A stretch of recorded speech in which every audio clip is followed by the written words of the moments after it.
ही उसने देखा कि वहाँ लड़कियों का एक बड़ा सा हुजूम जमा था जो सब जय के लिए आई थी। अंदर आते ही जब जानवी ने ये सब देखा तो उसे अपनी माँ पर गुस्सा आ रहा था।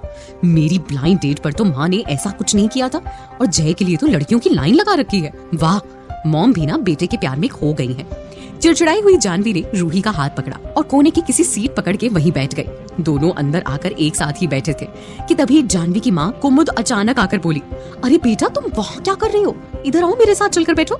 जानवी का वैसे भी कोई इंटरेस्ट तो था नहीं किसी से मिलने में, इसीलिए उसने अपनी माँ को मना करते हुए कहा, इट्स फाइन मॉम, मैं बैठी हूँ यहाँ अपनी फ्रेंड के साथ। जानवी ने रूही की तरफ इशारा करते हुए कहा। रूही की भद्दी शक्ल देखकर तो जैसे कुमुद को अंदर से उल्टी आ गई थी। अब गलती इसमें कुमुद की नहीं थी, आखिर उसने अपना हुलिया ही ऐसा बना रखा था। कुमुद ने जानवी का हाथ पकड़ा और थोड़ा साइड में लाकर धीरे से बोली, तुम तो कह रही थी कि तुम्हारी दोस्त बड़ी सुंदर है, ऐसी है वैसी है, ये तुम यहाँ इसे लेकर आई हो? कुमुद ने रूही की तरफ इशारा करते हुए कहा।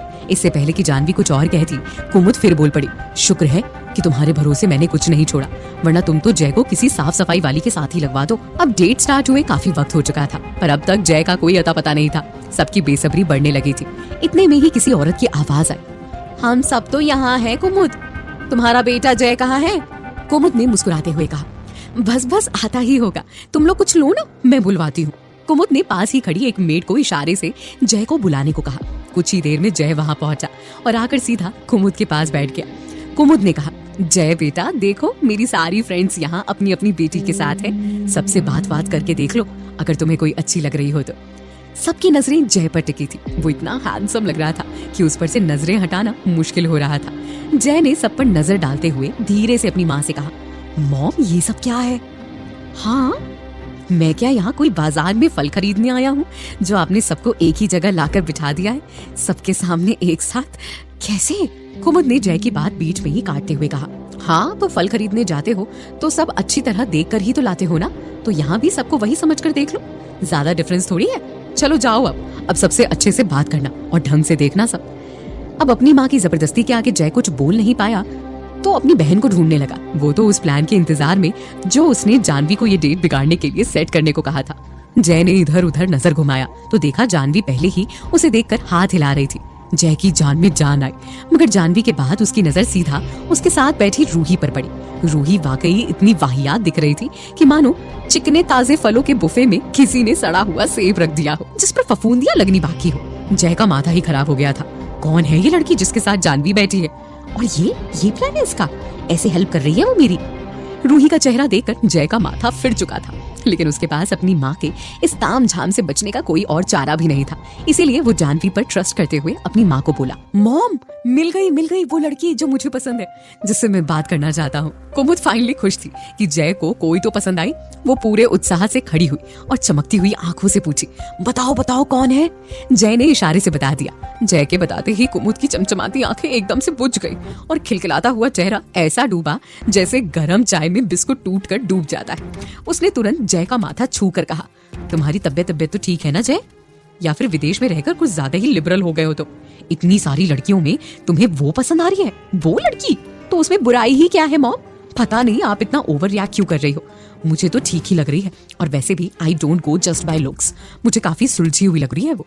मैं तो जा रहा हूँ उससे बात करने। अंदर अंदर ही ऐसी बदशक्ली को देखकर दिमाग तो जय का भी खराब हो रहा था, लेकिन वो करता भी तो क्या करता।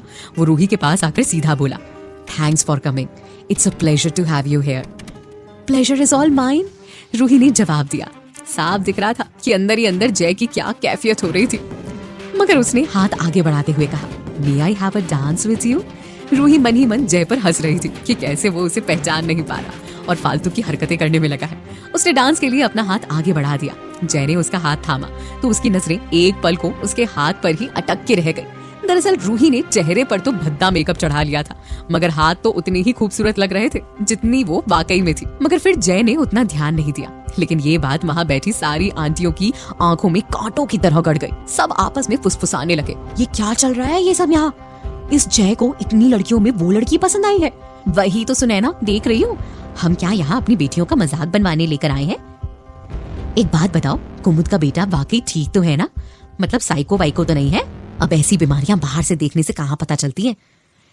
बात अब सबके सेल्फ रिस्पेक्ट पर आ गई थी, इसीलिए एक ने सीधा जाकर कुमुद से बोल दिया, कुमुद क्या है ये सब?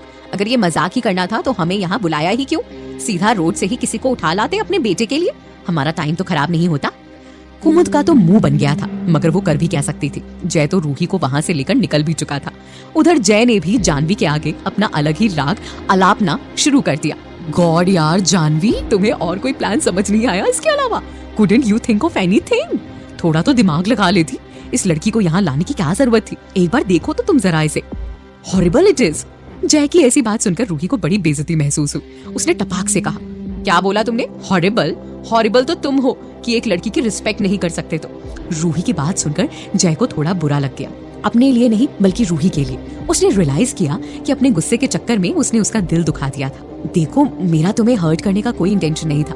मैं तो बस अपनी बहन से ये कह रहा था कि उसे तुम्हें यहाँ लाने की क्या जरूरत थी। I mean she could have thought of something else. क्या थॉट ऑफ समथिंग एल्स? तुमने डेट बिगाड़ने को ही तो कहा था। अब इससे ज्यादा बेटर ऑप्शन हो सकता था क्या? जाकर देखो अंदर, मूड ऑफ तो है सबका। और क्या चाहिए तुम्हें? जानवी ने अपनी सफाई देते हुए कहा।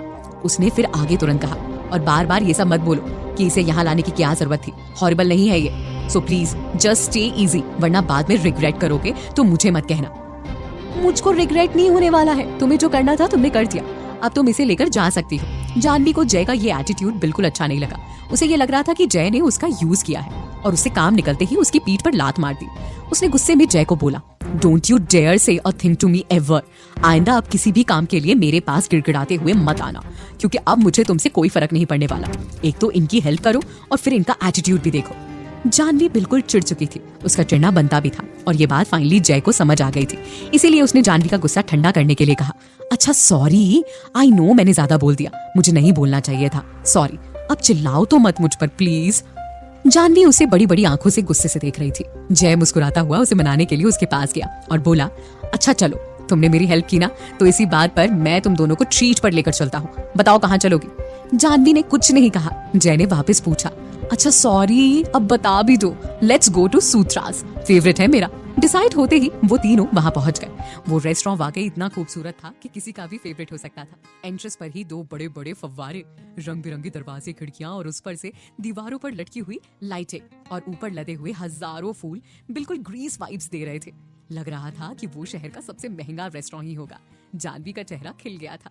वहां अंदर बैठकर उसने एक्साइटेड होकर बोला, तुम्हें एक्चुअली सीट मिल गई यहाँ? मैं तो पिछले 1 महीने से ट्राई कर रही हूँ, सारे टेबल्स रिजर्व्ड आ रहे थे। जय ने थोड़ा प्राउडली कहा, तुम वीआईपी नहीं हो ना? और ये बोलकर मजाक में हंसने लगा।